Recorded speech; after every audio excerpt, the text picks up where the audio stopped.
안녕하십니까, 김종욱입니다. 저희가 지난 시간까지 했었던 게 조선의 성리학과 실학에 대해서 살펴봤었습니다. 그래서 이번 시간부터는 조선의 근대화 과정의 시작이라고 할 수 있는 개국과 개화에 대해서 이제 살펴볼 겁니다.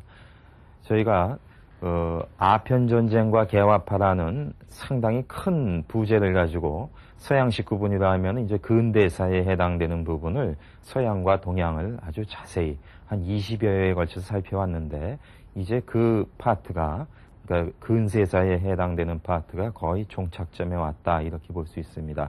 그래서 이번 시간에는 조선의 개국의 상황을 살펴보는 시간을 갖겠습니다. 제가 지금 개국이라고 말씀을 드렸는데, 한번 말부터 한번 살펴보죠. 개국이라고 하는 것은 상당히 복합적인 의미가 있는데, 첫째는 어떤 쇄국에 대한 반대, 즉 반쇄국이라는 뜻이 있습니다. 이 서양에 대해서 문호를 개방하는 건데, 이것은 거의 강제적으로 이루어진 것이고, 이것은 뭐 동양 삼국에 있어서 다 똑같은 현상입니다. 그러니까 웨스턴 임팩트라고 하는 서양의 충격에 의해 가지고 어쩔 수 없이 개방되는 그런 상황입니다. 그렇게 봤었을 때 종래의 어떤 쇄국적 체제가 열린다는 측면에서 반쇄국이라고 볼 수도 있고, 근데 그 방식이 대부분 항구를 개방하는 식으로 이루어지게 됩니다. 그렇기 때문에 개항이라는 뜻도 있고, 그렇게 개방한 다음에 국제 질서 속에 들어가서 자신의 독립국가로서의 지위를 확보하는 것입니다. 이런 점에 있어서는 좁은 의미에서 국가를 새롭게 세우는 어떤 개국의 의미도 있습니다. 그런데 이런 식의 과정이라고 하는 것은 결국은 힘이 뒷받침될 때 가능하죠. 그렇기 때문에 서양의 근대 문명을 갖다가 수용함으로 해서 이게 이루어진다고 보게 되면은, 그렇게 서양의 근대 문명을 수용하는 것을 개화 또는 근대화, 이렇게 볼 수 있습니다. 이렇게 볼 때 개국의 의미는 이렇게 한 4가지 의미가 복합적으로 함축되어 있다, 이렇게 볼 수 있죠. 그래서 쇄국과 개국의 어떤 도식을 이야기할 텐데, 사실 이 도식에 지금 등장하는 여러 내용들을 자세히 설명하기 위해서 한 20여 회가 지나갔다, 이렇게 볼 수 있습니다. 그래서 한번 간단히 쓰면은 이렇게 되죠. 지금 여기 개국이라고 했었을 때에는 하나의 신체제 속으로 편입돼 들어가는 것이다, 이렇게 볼 수 있습니다. 이때 신체제라고 하는 것은 팍스 브리타니카라고 했었죠. 그러니까 브리타니카, 영국에 의한 어떤 평화의 체제인데, 그 내용이 되는 것은 과학혁명, 그리고 시민혁명, 그리고 산업혁명이라고 하는 3가지 혁명에 의해서 진행이 됐고, 그것의 사상적 근거가 되는 것은 합리주의가 되고, 이것은 민주주의 또는 입헌 공화정이라는 형태를 띠게 됩니다. 그 다음에 여기서 나오는 것이 이제 산업주의고, 산업주의에서 나오는 것이 자본주의와 공산주의라는 얘기를 했었습니다. 그렇다면 이 반대에 해당되는, 즉 쇄국의 체제에 있었을 때에는 일종의 구체제에 해당되고, 이것은 팍스 시니카 체제다. 즉 중국에 의한 어떤 평화체제이고, 그 내용에 해당되는 것은, 여기가 합리주의라면 이것은 주자학적 합리주의라는 겁니다. 대비가 되죠? 같은 합리주의라고 했었을 때, 이런 것은 일단 써놓고 제가 다시 설명을 하겠습니다. 그 다음에 이쪽이 입헌 군주정이라면, 입헌 공화정이라면 여기는 이제 군주정이 될 것이고, 이쪽이 산업주의라면 이쪽은 농업주의의 그 바탕을 둔다. 그래서 이런 신체제가 성립됐었을 때 신질서에 해당되는 것은 이쪽은 공법체계라고 하는 거, 그리고 조약체계라고 하는 거, 그 다음에 국제 자유무역을 갖다가 추구한다는 그런 얘기입니다. 그 다음에 이쪽에 구질서가 뜻하는 것은 이것과 대비시켰을 때 공법체계가 아니라 책봉체제이고 조공체제에 의해서 이루어져 있고, 이것은 관이 허가하는 독점 무역만이 인정됐던 그런 질서입니다. 그래서 이것을 소위 서양의 근대라고 한다면은 이것은 근대가 아니라는 것이죠. 비근대. 이쪽에 해당되는 것은 어떤 그 본질에 있어서 상당히 공격적인 개방성을 띈다는 이야기가 있었습니다. 이것이 함축하는 바는 결국 제국주의의 길로 갔다는 그런 이야기입니다. 그 다음에 이쪽에 해당되는 것이 문화적 폐쇄성에 해당되고 그 내용은 중화주의다는 그런 이야기를 했었습니다. 지금 간단히 쓴 이 도식을 가지고 한 20여회 자세히 했다고 볼 수 있는데 한번 다시 설명을 하죠. 여기서 지금 팍스 체제라고 했었죠. 여러분 이거 팍스 체제라고 하는 것은 팍스라는 말은 평화라는 겁니다. 근데 이 평화는 어떤 강력한 힘에 의해서 유지되는 평화 체제이다. 그래서 팍스 시니카라고 하는 것은 중국의 힘에 의해서 유지되는 그런 평화인데 그 힘이 뭘까냐는 거예요. 그 팍스를 유지시켜주는 그 힘, 중국의 힘은 어떤 유교의 문화적 우월성에서 나오는 그런 힘입니다. 그러니까 어떤 문화적 파워를 갖다가 뜻한다고 본다면은 이쪽 팍스 브리타니카, 영국의 힘에 의해서 유지되는 그 평화라고 했었을 때 그 힘의 정치는 뭐냐면은 영국이 과학혁명과 시민혁명과 산업혁명을 선도적으로 수행함으로 해서 나오게 되는 정치, 경제, 군사적인 그런 힘을 뜻합니다. 그런 힘에 의해서 유지되는 어떤 평화체제로 넘어가기 시작한다는 이야기겠죠. 그 다음에 여기 보시면은 주자학적 합리주의, 과학혁명의 사상적 근거로서의 합리주의, 둘 다 합리주의죠. 그렇다면 합리주의에도 두 가지가 있다는 걸 알 수 있습니다. 즉 동양적 합리주의와 서양적 합리주의가 있다는 거예요. 동양적 합리주의라고 했었을 때에는 합리라고 했을 때 그것은 동양적 합리주의는 이와의 합치를 주장하는 것. 그게 바로 합리주의입니다. 동양적 내지는 주자학적 합리주의. 이에 대해서도 자세히 했었죠. 그러니까 어떤 소이연지고라고 하는 어떤 우주의 근거를 이야기하고 소당연지치 어떤 사회의 규범을 뜻하는 이중적인 어떤 그런 원리라고 했었습니다. 그러니까 자연과 인간의 공이 존재하는 규범 어떤 원리가 되는데 그것과 합치돼야 된다는 주장입니다. 그러니까 이것은 일종의 천일합일 고대 육아의 이념으로 보면은 천일합일입니다. 이때의 천이 해당되는 것이 아까 이야기한 소이연지고라고 본다면은 이때의 이는 소당연지칙이라고도 볼 수 있겠죠. 이것이 다 이라고 하는 것 속에 공존하기 때문에 합일될 수 있고 특히 이 어떤 천도의 요소가 인간한테 들어온 것을 인간의 본성이라고 그러죠. 그러니까 인간이 갈 길은 뭐냐? 그것은 성의 실현이다. 즉 우주의 이치가 내면화된 그 성을 실현하는 것이다. 그 성을 실현하는 것은 바로 어떤 이 이는 도덕적 원리이기도 하기 때문에 도덕적으로 수양을 한다는 얘기죠. 그래서 수기치인이라는 걸 했었습니다. 그러니까 내면적으로 도덕 수양을 한 다음에 그것을 통해서 정치로 바른 어진 정치를 핀다는 이야기죠. 그러니까 한마디로 이것은 도덕 정치를 하겠다는 그 뜻입니다. 즉 수기에 의한 도덕 치인이라고 하는 정치를 뜻합니다.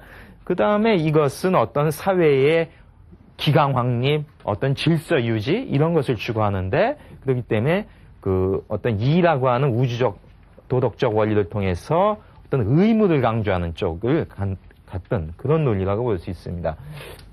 그것에 비해서 이제 서양식 합리주의라고 하는 것은 합리, 어떤 무엇과의 합치인데 그것은 이성과의 합치입니다. 물론 이제 이성이라는 말을 성리학에서도 쓸 수 있지만은 여기서 이제 서양적 이성이고 이때에 해당되는 것이 소위 로고스가 되고 라틴어로 얘기하면 라티오라고 하는 것이 해당이 됩니다. 정확한 어원적 의미나 이것은 나중에 이성이나 인간의 본성을 이야기할 때 나오게 될 것입니다. 그래서 여기서는 어떤 서양식 이성인데 그러니까 어떤 합리적이거나 계산적인 사유를 이렇게 뜻한다고 볼 수 있는데 그것과의 어떤 합치이기 때문에 이것을 영어로 얘기하면은 레이셔널리티가 되죠. 이게 합리성이라고 번역되는 그 단어입니다. 그게 이제 서양식 이성과의 합치이고 이것이 주장하는 것은 이성을 통해서 인간이 자연을 지배할 수 있다는 이런 쪽으로 갑니다. 그러다 보니까 자연이 과학과 기술의 발달을 가져오게 되겠죠. 그 다음에 어떤 이런 인간의 이성은 누구나 다 가지고 있다는 평등성 그리고 그 이성에 의해서 자발적으로 행동할 수 있다는 어떤 자유 이런 자유와 평등을 강조하게 됩니다. 그러니까 이것은 아까 이쪽에 있어서는 어떤 우주론적 원리에 의해서 의무를 강조하는 거였다면은 이쪽은 어떤 우주론적 원리를 이야기하되 그것을 인간의 권리라는 쪽에서 강조하는 그런 대비점이 있습니다. 그 다음에 여기 지금 책봉 조공 체제를 설명하면요. 책봉이라고 하는 것은 어떤 왕을 봉한다고 하는 건데, 그러니까 천자에 의해서 왕으로 봉해준다는 겁니다. 천자, 하늘의 아들이죠. 즉 어떤 천이라고 하는 이때는 주로 도덕적인 그런 천의 의미가 강한데 그것을 대신 집행할 수 있는 그 자가 중국의 황제로서의 천자인데 그에 의해서 책봉을 받았다. 즉 왕으로서 공인받았다는 얘기는 중국 주도하의 천하 질서 속에서 공인을 받았다는 이런 국제 공인의 절차라고 볼 수 있습니다. 그게 책봉이니까 그것이 고맙겠죠. 그러니까 어떤 감사의 표시라기 위해서 물건을 갖다 바치면은 그 답례로서 더 많은 것을 주는 것이 조공무역이라고 했습니다. 그래서 이 당시에 무역이라고 하는 것은 거의 관에서만 관과 관, 국가와 국가끼리만 하는 어떤 그런 독점적 무역이고 관이 허가하는 범위 내에서만 유지가 됐던 조공무역 형태다. 이렇게 볼 수 있습니다. 물론 이제 중국에서는 광동 을 이제 개방함으로 해서 타국과도 있었지만은 전체적으로 보면 관어 독점 무역입니다. 그 다음에 서양에 있어서는 공법과 조약 체제라고 했는데 이것은 뭐냐면요. 그러니까 이 서양인들의 발상은 이거예요. 모든 국가는 크고 죽고 간에 잘 살건 못 살건 간에 다 독립적으로 자주권은 다 인정한다는 거예요. 그것을 대원칙으로 해놓고 나서 거기서 성립되는 국가와 국가 사이의 어떤 대등한 조약이 공법. 그러니까 요새 얘기를 하면 인터내셔널 로우죠. 그러니까 국제법을 뜻합니다. 그리고 국가와 국가 사이의 어떤 규약 같은 것이 조약이라고 볼 수 있습니다. 자, 이렇게 보면은 상당히 평등한 것 같죠? 근데 그렇지 않습니다. 이게 공법 질서의 일종의 이중성이라고 할 수 있는 건데 표면적으로는 상당히 동등성을 이야기하고 있죠. 왜? 누구나 다 독립국으로서의 자주성이 있다는 거예요. 그런데 내면적으로 보면 그렇지 않습니다. 내면적으로는 차등성이 깔려 있는 겁니다. 왜 그러냐면은 너한테도 자주권이 있었고 나한테도 있었는데 네가 약해가지고서 주권을 침범받거나 포기할 정도가 되면 그건 누구 책임이겠냐? 그것은 원래 자주권이 있었는데도 못 지킨 네 책임 아니야? 그러니까 결국은 제국주의적 침략을 정당화하기 위한 논리라고 볼 수 있습니다. 그러니까 판 자체를 공정한 모습으로 갖고 놓고 그 밑에는 그것에 대해서 박해받고 따라오지 못하는 자를 갖다가 어떤 합리화하기 위한 그런 질서체제가 공법 질서체제라고 볼 수 있어요. 그러면은 표면은 평등한 것 같지만은 내면은 상당히 차등적이라는 건데 이쪽은 반대예요. 표면적으로 보면 상당히 불평등한 것 같죠? 굴종적인 것 같고. 근데 그렇지 않다는 거예요. 왜냐면은 천하질서라고 하는 어떤 그 세계 내에 들어가는 편입의 절차의 의식이었기 때문에 이것은 어떤 주권의 포기를 뜻하는 것은 아니라는 것이죠. 외려 그 천하질서에 일단 들어가게 되면 각 국가와 국가가 크고 작은 각자의 처지에 따라서 예로서 대하는 것이기 때문에 이것은 굴종이 아니다. 자주권이 상실이 아니다. 이렇게도 강변할 수가 있습니다. 이렇게 보면 정반대로 되죠. 이쪽은 평등한 것 같은데 불평등하고 이쪽은 불평등한 것 같은데 평등한 것 같기도 하고. 그러니까 사실은 보기 나름인데 어쨌든 이런 질서는 넘어갈 수밖에 없습니다. 한마디로 조공에서 조약으로 국제법이 넘어간다 이렇게 볼 수 있어요. 그 다음에 이런 것을 뜻하는 게 이제 서양식 구분으로 근대라고 하는데 그러면 당연히 이쪽에 해당되는 것은 전근대라고 씁니다. 대부분 학자들이 그렇게 쓰는데 저는 비근대라고 부르고 싶습니다. 왜냐? 전근대라고 하면은 근대 이전이라는 얘기죠. 그럼 근대 이전은 제가 항상 강조하잖아요. 근대라고 하는 것은 서양식 역사 구분법이고 근대 이전은 중세라는 뜻이죠. 그러니까 중세는 서양에 있어서 봉건 시대 아니에요? 그러니까 중세 봉건 이렇게 돼요. 근데 사람들이 이걸 근대라고 해놓고 이 이전의 것이 아니라 이제 이것과 다른. 왜냐하면 지금 시대상으로 보면 같은 시대의 그 얘기예요. 예? 근데 전근대라고 하면 완전히 시기적으로 뒤떨어진 것 같은데 그게 아니라는 거죠. 단지 서양식 근대와는 다른 그런 스타일로 시대가 갔었다는 겁니다. 그러니까 다르다는 의미에서의 비근대일 뿐이지 전근대라고 하면은 이쪽을 갖다가 단순 도식으로 하면 서양의 전근대는 중세 봉건이니까 여기 팍스 시니카 체제도 중세니 봉건이니 이런 단어를 붙여요. 근데 그건 허무맹랑한 이야기입니다. 여긴 무슨 봉건 체제예요? 이건 중앙 집권 체제이죠. 제가 언젠가 그 봉건과 이 차이를 얘기했었습니다. 그러니까 이렇게 함부로 얘기하는 게 아니고, 그러니까 단지 근대와 다른 시대였었다는 의미에서 비근대다 한번 보면 좋겠습니다. 그 다음에 이쪽이 그 문화적 배제성이라고 하는 것은 중화주의인데, 즉 화와 이를 구분하는 체제라는 거죠.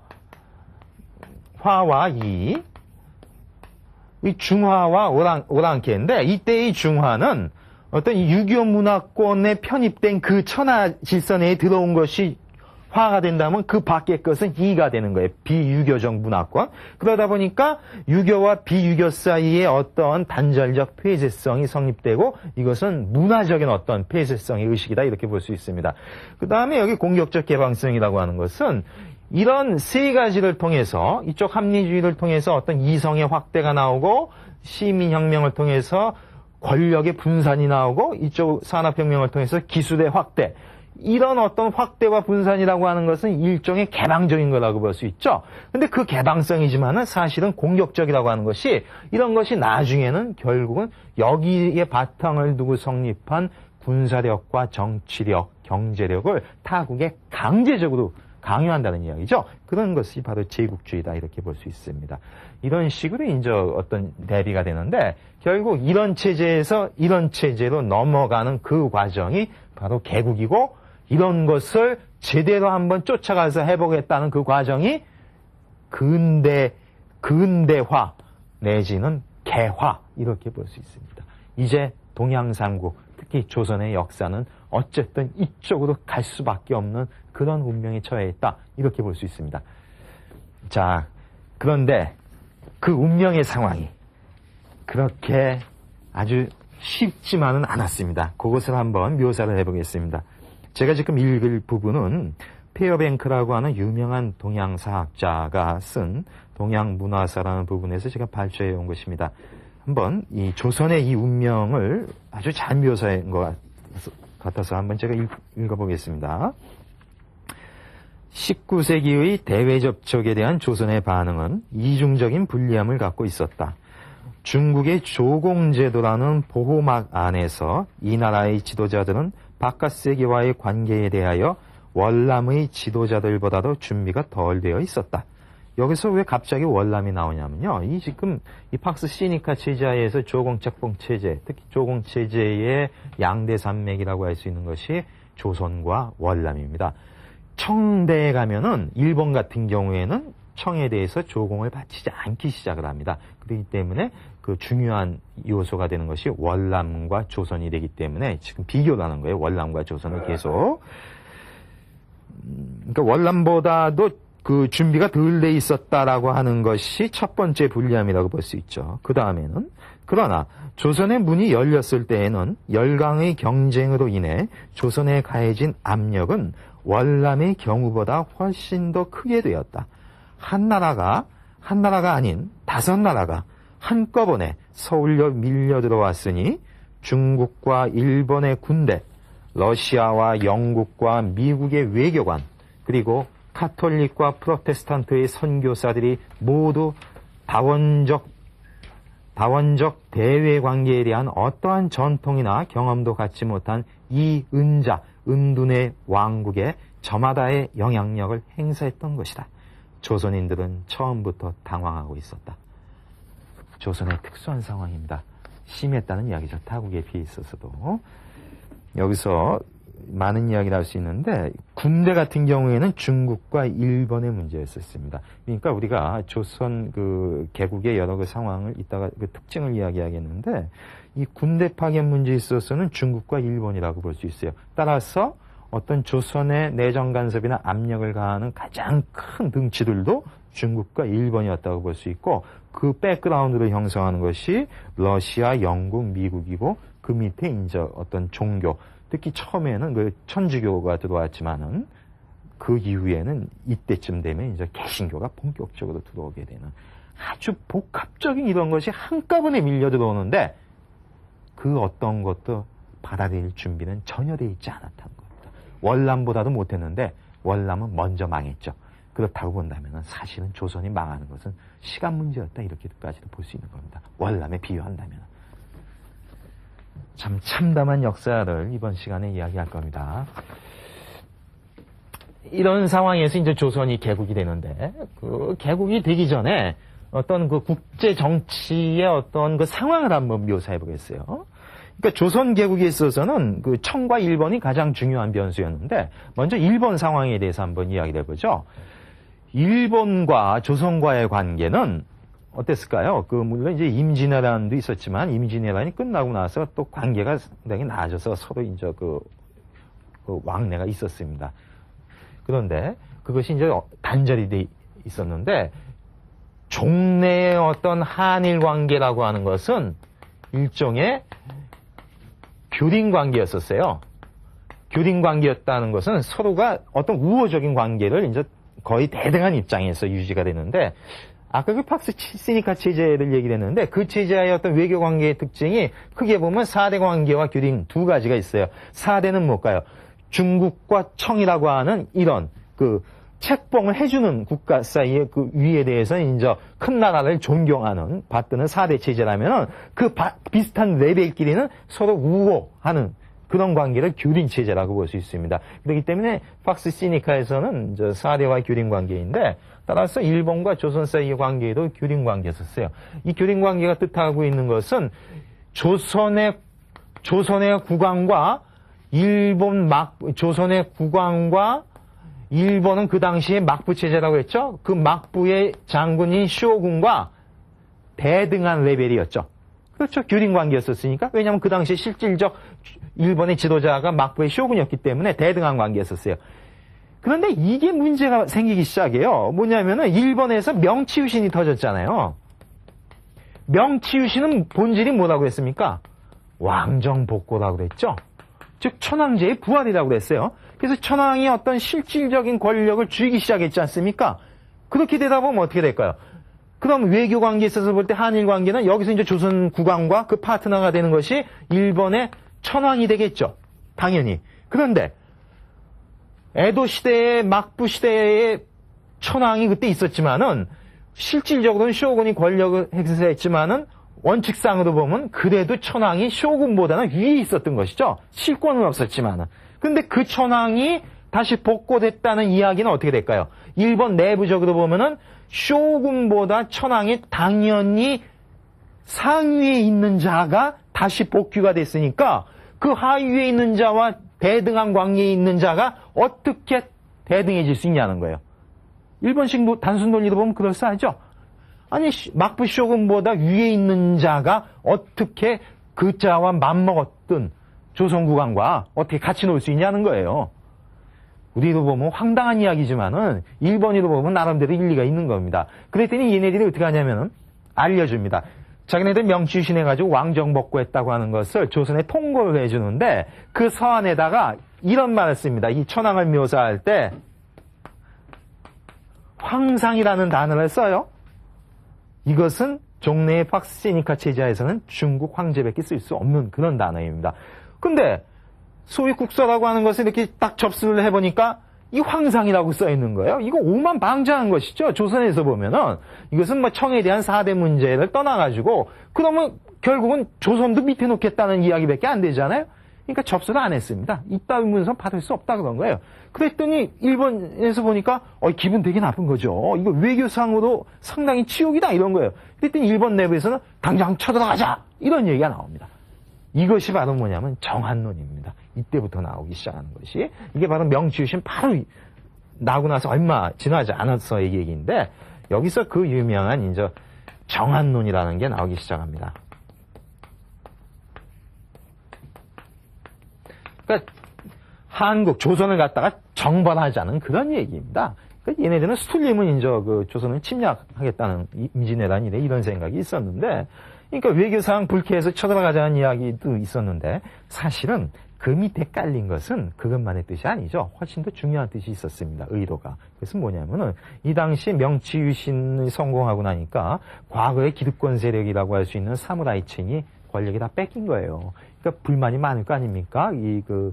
물론 이제 여기에 참여한 사무라이들은 잘 나갔지만은 그렇지 못한 대다수의 사무라이들은 불만이 많았기 때문에 이들의 불만을 갖다가 해소할 필요가 있었습니다. 가장 좋은 방법은 뭘까요? 싸움 잘하는 애들을 불만을 해소하는 길은 싸움터에 보내는 길밖에 없어요. 그러니까 조선 땅에 보내는 게 좋다는 이야기죠. 그런 뜻이 또 하나 있었고, 그 다음에 두 번째 뜻은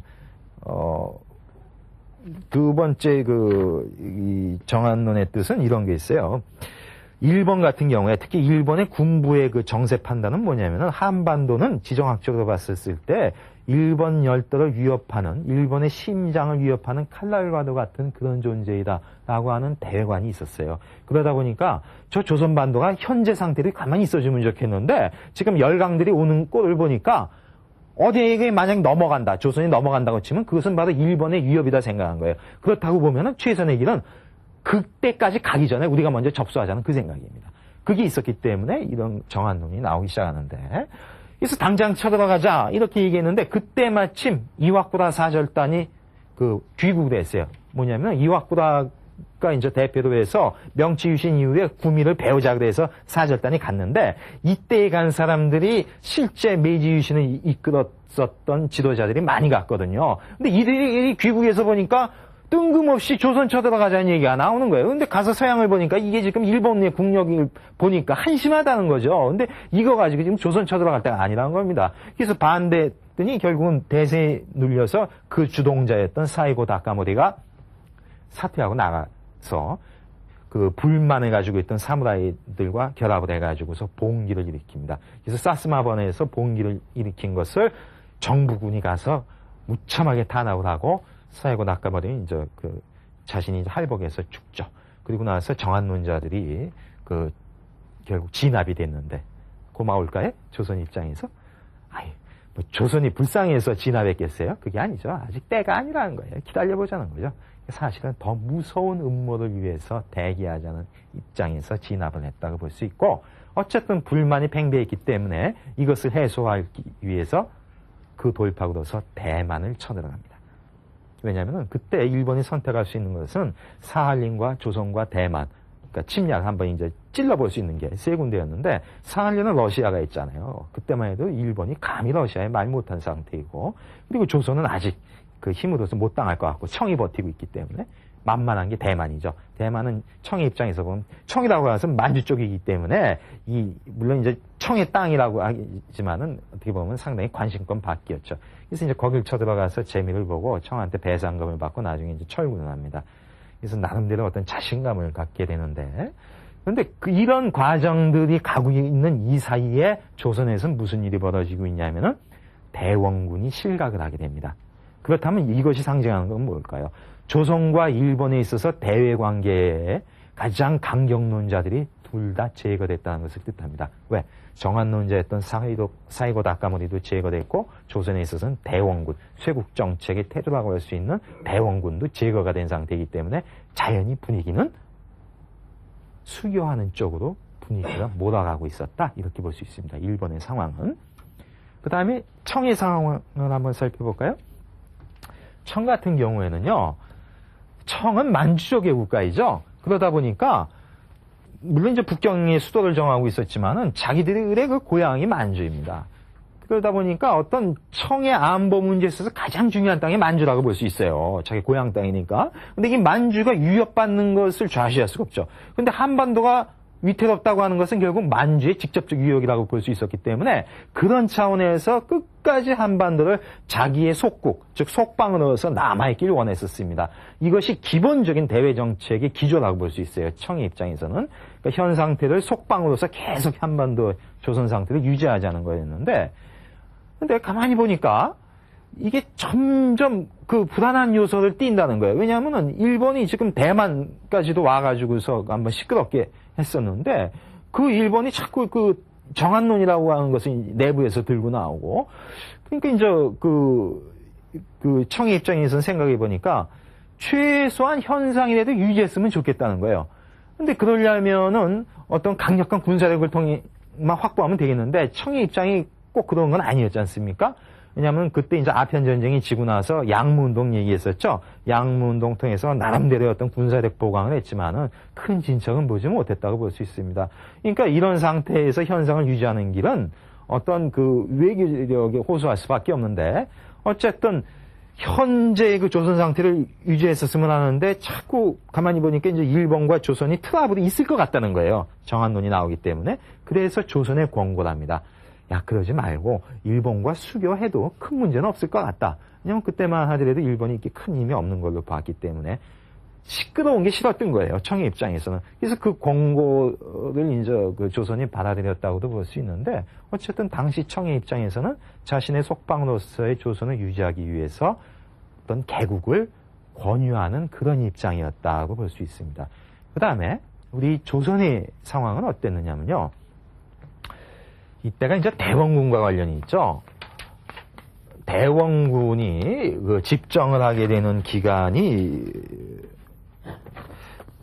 대원군의 그 집정 기간이 1864년에서 1873년으로 됩니다.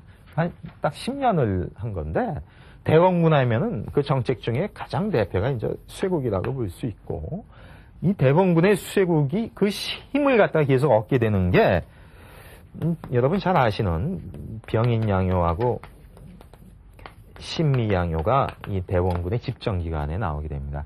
병인양요는 이제 프랑스 군대하고 싸웠죠. 그다음에 이제 신미양요는 이제 미국 군대하고 싸운 건데 다 이겼죠. 이겼습니다. 참 사실 그래요. 그 당시로 보면은 뭐 아주 기분 좋은 사건이었고 그리고 현재 입장에서도 보면은 아주 기분 좋은 사건이라고 볼 수 있죠. 우리가 승리했으니까. 우리가 뭐 어디 쳐들어가서 승리한 것도 아니고 방어를 잘한 것이니까.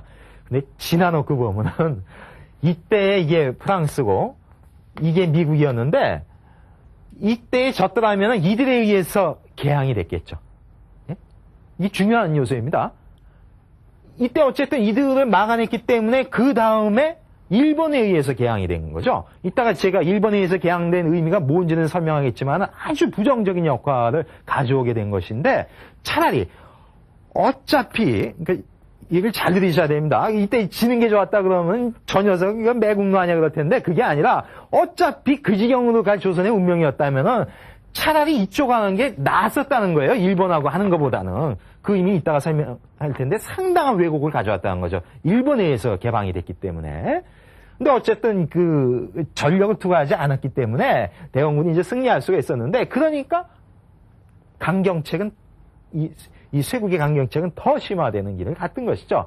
그런데 이제 고종이 나이를 먹게 되니까 물러날 수밖에 없잖아요. 그래서 고종이 친정을 하게 됩니다. 고종이 친정한다는 이야기는 결국 민신의 척족들이 아주 득세를 하게 된다는 것의 의미가 되죠. 근데 민씨 척족들 입장에서 보면은 대원군의 눈에 가시이기 때문에 대원군이 다시 복귀하는 것을 철저히 반대하겠죠. 그런데 대원군이라고 하는 것은 곧 쇄국의 상징이었는데 이 쇄국 정책을 그대로 놔둔다고 하는 것은 결국 쇄국 정책을 기점으로 해서 대원군이 다시 세를 규합할 수 있지 않겠는가 하는 의구심을 불러일으킬 수가 있죠. 그렇기 때문에 그것을 방지하는 길은 쇄국 정책 자체를 갖다가 없애버리는 게 낫다는 거예요. 그래서 쇄국에서 개국으로 갑자기 선회하게 됩니다. 갑자기입니다. 갑자기. 그런데 이렇게 갑자기 할 수 있었던 어떤 그 재밌는 요소 중에 하나가 이상한 소문이 들어오게 됩니다. 그 소문의 제공자는 청이었는데 청이 이래요. 청은 이제 조선이 개국하기 원해서 이런 정보를 제공해 줍니다. 자기들이 정보 수집을 해보니까 일본 군대가 일본 군대 한 5,000명이서 나가사키항을 출발해가지고 너희한테 졌었던 프랑스군과 미군과 합작을 해가지고 연합군을 편성해가지고 조선 반도를 쳐들어오기로 했대? 그런 거예요.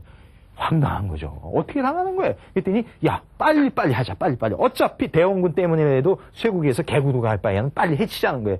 그래서 조영하를 보내가지고서 그 일본과 교섭을 하게 됩니다. 근데 일본이 가만히 보니까 이상한 거죠. 왜냐하면은 불과 얼마 전까지만 하더라도 그렇게 도도하게 편지를 갖다가 집어던지고 접수도 안 하고 그렇게 자기들이 봤을 때 오만 방자하던 조선이 이제 와서는 막 붙잡고서 빨리 협상하자고 그러니까 그때 무슨 생각을 하냐면은 이상하다는 거예요. 약점이 있지? 이런 생각을 하는 겁니다. 그 약점은 뭐냐? 너희가 대원군 때보다 더 허약한 정권이 됐구나 하는 그 판단을 하게 됩니다. 그러니까 차제에 힘을 좀 보여주면 차후 협상에 있어서 상당한 유리한 고지에 서겠구나 하는 판단을 합니다. 그래서 운요 사건을 벌려놓고 그다음에 포함들을 동원해가지고 무력 시위를 하게 되죠. 그러니까 결국 그게 먹혀됩니다. 그래서 허겁지겁 그 조약을 맺는 것, 그게 바로 이제 강화도 조약이고 병자 수호 조약이라고 하는 일본과의 어떤 개국 조약이라고 볼 수 있습니다. 그런데 이 개국 조약이 말이에요. 이제 문서 작성을 할 거 아닙니까? 근데 이제 문서 작성을 해서 그 조정에 접수가 되겠죠. 그래서 그 협상안의 문서가 조정에 접수가 되고서 최종적으로 비준안이 떨어지기까지 상당한 심사숙고가 필요하겠죠. 이게 지금 우리 현재 입장에서도 대외관계가 아주 심각한 것인데 그 당시에는 최초로 하는 대외관계이기 때문에 상당한 심사숙고가 필요할 텐데 놀라지 마십시오. 며칠 동안 해치웠느냐 하면은 딱 10일 동안 해치웠습니다. 딱 10일 동안 검토했어요. 거의 검토 안 했다고 봐도 과언이 아니죠. 이렇게 신속하게 처리했었던 것이 상징하는 것이 뭘까요? 그것은 뭐냐면은 조선의 개국, 즉 철저한 쇄국, 그 당시에 동아시아에 있어서 철저한 쇄국의 대표자였던 국가가 하루아침에 개국으로 돌변하는 그 요소가 뭐였냐를 보여준다는 거죠. 그것은 바로 뭐였냐면은 첫째 요소는 정권투쟁이, 권력 다툼이 그 밑에 깔려 있었다는 것을 보여줍니다. 즉 민시척적과 대원군 일파 사이에 쇄국과 개국을 놓고서의 싸움이 있었기 때문에 결국은 어떤 그토록 아주 속전속결로 그 일사천리로 처리할 수밖에 없었지 않느냐 하는 것을 웅변적으로 보여준다고 볼 수 있고, 두 번째 이것이 시사해주는 바는 어떤 그 개국의 준비가 전혀 안 돼 있었다는 것을 보여줍니다. 아니 단 10일만 했었다는 거 아닙니까? 이렇게 개국의 준비가 전혀 안 돼 있었다고 하는 것은 소위 아까 얘기했었던 팍스 브리타니카 체제라고 하는 국제 공법 조약 질서가 도대체 뭘 뜻하는지에 대해서 전혀 알 길이 없는 거예요. 그러니까 그냥 그 가서 비준해버린 상태이죠. 근데 이것이 뜻하는 게 뭘까요? 그토록 무지했기 때문에 철저한 불평등 조약을 자기 손으로 찍어놓고 나서도 그걸 모르는 거예요. 이게 불평등인지조차도. 이게 개국 준비가 불완전해서 나온 거라고 볼 수 있죠. 그 다음에 세 번째는 개국의 어떤 국민적 논의가 전혀 없었다는 겁니다. 여론 결집이 전혀 없었어요. 즉 민시척적들의 정권 유지 차원에서 자기들끼리 그냥 뚝딱 해치우는 상태이기 때문에 어떤 그 여론이나 국론의 결집이 전혀 없었다는 거죠. 이것이 작용하는 역기능이 뭘까요? 이토록 여론 결집이 없었기 때문에 개국을 하고 나서도 여전히 쇄국과 개국 사이의 논의가 끊이질 않는 거예요. 이것은 일본과 큰 차이가 있습니다. 일본은 개국하기 전까지는 쇄국론자와 개국론자가 심하게 다투고 의견 교환이 있었어요. 하지만은 개국을 일단 하고 나서는 더 이상의 쇄국이냐 개국이냐의 논의가 없이 일사천리로 개국을 향해서 갔던 겁니다. 근데 조선은 뭐예요? 쇄국과 개국에 대한 논의가 전혀 없다가 어느 날 갑자기 해오고 나서는 그 다음부터 논의를 하는 거예요. 논쟁을. 그러니까 불필요한 논쟁이죠. 이런 식으로 되다 보니까 결국은 개국을 하고 나서도 쇄국 척사파들이 여전히 어떤 세력이 형성하고 개국을 해서 개화로 가자는 세력이 서로 대결할 수밖에 없습니다. 그러니까 개국이 바로 개화로 이어지지 않았다라고 하는 것이 또 조선 개화의 특징이기도 해요. 아니 당연히 개국을 했으면 개화의 길로 가야 될 텐데 이 발목을 붙잡는 것이 바로 논의의 과정이 여론 결집이 안 돼서 개국 이후에 계속 싸움의 연장이 돼가지고 결국 개화로 가는 길을 막았다 이렇게 볼 수 있습니다. 그러니까 개국이 곧 개화는 아니라는 것이죠. 그러니까 개국하기 힘들지 했으면 빨리 개화로 갔었어야 되는데 이것을 못하는 요소도 내재적으로 지금 보여주고 있다 이렇게 볼 수 있습니다. 자, 제가 지금 그 불평등조약이라고 했는데 그 내용은 뭐냐면은 그 일본에 대해서 치외법권을 인정을 한 것입니다. 게다가 치외법권은 인정했지만은 조선이 당연히 누려야 할 관세권은 또 주장을 안 한 거예요. 사실 관세권이 뭔지 알았는지도 잘 모르겠는데, 그러니까 줄 거는 다 주고 받을 거는 못 받는 이런 상황이었었어요. 근데 철저한 불평등이죠. 근데 괘씸한 거는 일본이 괘씸합니다. 일본을 가만히 보세요. 일본 근대사, 개국 이후의 근대사에 있어서 외교 문제의 큰 화두는 뭐냐면은 불평등 조약을 빨리 시정하는 것이 일본 외교의 지상 목표였었어요. 왜냐하면 그들이 미국과 맺은 그 조약부터 사실 불평등 조약이었던 건데, 근데 이것을 일본에 대해서 강요한 것은 지금 서양이었었잖아요. 근데 그 수법을 그대로 조선에 써먹는 겁니다. 뭐냐면 자기들이 했었던 이 어떤 그 서양이 일본을 압박했었던 그 방법과 그 내용을 똑같이 조선에 적용을 하는 것입니다. 자기가 당한 것만큼 그대로 이제 배운 만큼 해주는 건데, 그 방법이 뭐냐면은 힘으로 밀어붙이면 된다. 즉 포함들을 동원해가지고 군사력 시위하면 결국 넘어가게 돼 있다. 자기들도 그렇게 당한 거 아니에요? 그러니까 그대로 한 겁니다. 그 다음에 그 내용이 뭘까요? 일단 맺을 때에는 위협한 다음에 불평등 조약을 해도 몰릴 것이라는 얘기입니다. 실제로 그 다 써먹은 겁니다. 그러니까 결국은 이 서양이 1차적 제국주의라고 볼 수 있죠. 제국주의 선발주자라고 본다면은 자기들도 똑같이 써먹는다는 거죠. 그러니까 이것은 2차적 제국주의라고 볼 수 있고, 다시 이야기하면은 아류 제국주의다, 이렇게 볼 수 있는 겁니다. 예? 제국주의를 갖다 모방해서 자기도 한번 해보겠다는 거예요. 그걸 조선에 해먹는 것이죠. 그러니까 제가 아까 한 얘기, 차라리 그 양요 때에 그들과에 당했더라면은 여기서 이쪽으로 뛴다는 얘기입니다. 그렇다면 여기서 나오는 그 왜곡 상태는 최소한 방지할 수 있지 않았는가, 이런 주장을 해요. 그렇다고 해서 조선이 졌었어야 된다고 하는 제가 매국적 발상을 하는 건 아닙니다. 지금 지나놓고 나서의 어떤 전체설을 봐서 지금 얘기를 하는 거죠. 자, 이 아류제국주의 문제를 더 이어서 이제 얘기를 할 텐데, 이제는요, 조선 개국의 어떤 특징을 한번 잡아보죠. 다시 이야기하면은 당시대의 동아시아에 있어서 청이나 일본과도 다른 개국의 사정이 있었다는 그런 것입니다. 그 특징의 첫째가, 조선의 개국의 첫 번째 특징은 일본에 의한 개국이었다는 것이 특징입니다. 여기서 일본에 의한 것이라고 하는 것은 다시 이야기하면 서양에 의한 개국이 아니었다라고 하는 것이죠. 왜? 중국이나 일본 같은 경우에는 서양에 의한 개국이었죠. 근데 지금 조선 같은 경우에는 그 후발주자인 일본에 의한 개국의 상태라고 볼 수 있습니다. 근데 이게 어떤 문제를 이야기했냐면요, 일본한테 이제 개국을 할 때에 급작스럽게 정책이 바뀌어서 한 거라고 했죠. 그러다 보니까 당연히 그 존재하고 있었던 큰 세력이 있었던 그 척사 쇄국론자들이 반발이 클 거 아니에요. 그러니까 그들이 계속 이제 반대를 하니까 조정의 입장에서는 그들의 의견을 무마시킬 필요가 있겠죠. 그래서 동원했던 논리가 뭐냐면은, 야, 우리가 지금 개국을 한 것은 일본하고 한 것이지 서양과 한 게 아니야. 그런 논리를 피는 거예요. 다시 이야기하면은 일본과 서양은 다르다는 겁니다.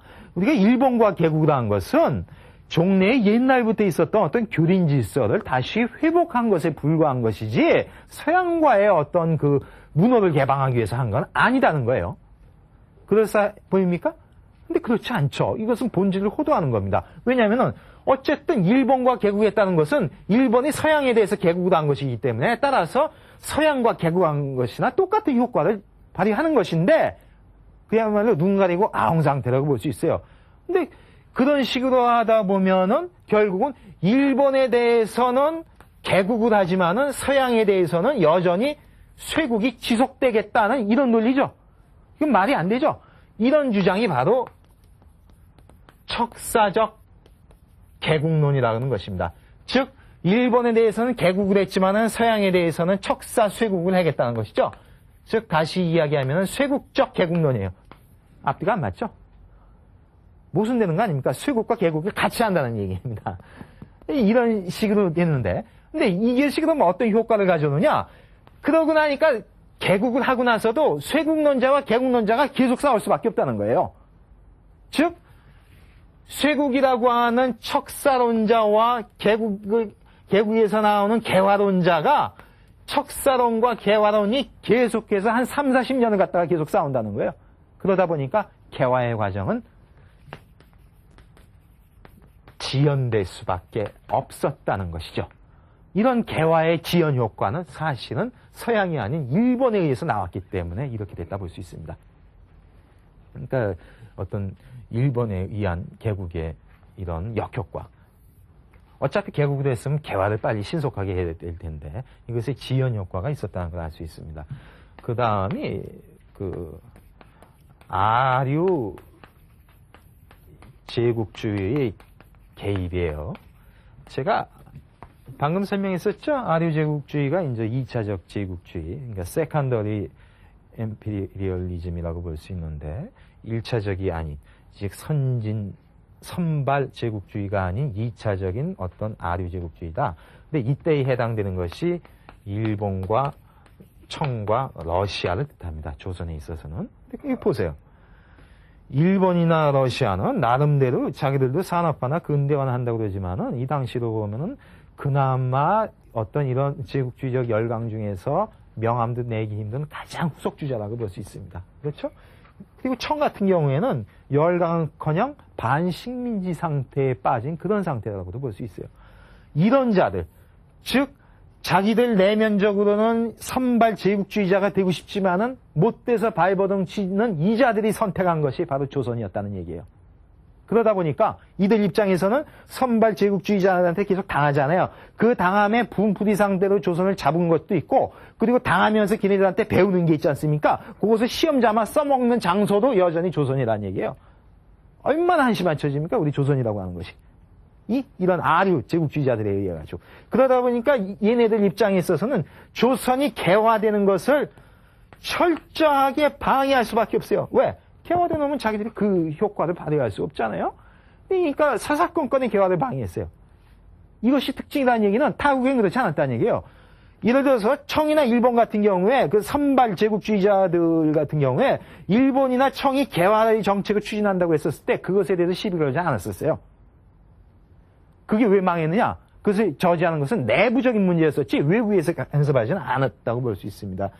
이렇게 개화를 방해했고, 그리고 또 어떤 그 내부의 자기 권력을 심기 위해서 조선을 정략적으로 분열을 시킵니다. 그래서 여러 어떤 파를 조성해가지고 조선의 어떤 정파들이 어느 한쪽에 붙고, 따라서 어느 한쪽에 붙는다는 얘기는 어느 한쪽, 그러니까 어느 한쪽에 대해서 독립을 하게 되면 어느 한쪽에 예속을 할 수밖에 없고, 그러니까 독립이 곧 예속으로 이어질 수밖에 없는 이런 조선의 내부 분열상을 조장을 한 겁니다.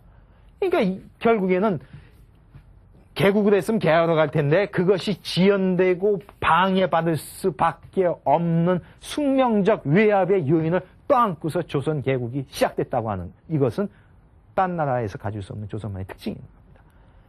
그러니까 정말 참담하고 힘든 상황에 처해 있었다라고 볼 수가 있습니다. 자, 이번 시간에는 여기까지 이야기를 하고, 다음 시간에는 저런 상황에서 이제 개국을 해서 개화의 길을 갈 때 과연 어떻게 이제 일이 벌어졌고 그 사이에 특히 우리 불교인들이 어떤 역할을 했던가 하는 것을 한번 살펴보겠습니다. 예, 오늘은 여기까지 하겠습니다. 감사합니다.